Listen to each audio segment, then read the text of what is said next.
Mohit. Today I am to speak about Dr. APJ Abdul Kalam. He born in 15th October 1931 in Rameswaram, Tamil Nadu. His father name is Jainulabuddin and the mother name is Mrs. Aziyamma. His full name is Aul Pakir Jainulabuddin Abdul Kalam. Is the Missile Man of India from 2000.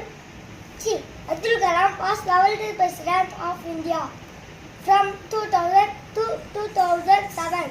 The world popular scientist 27th July 2015. He was passed away. He loves children. He said, dream, dream, dream, dream.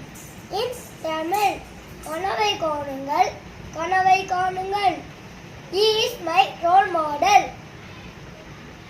Thank you.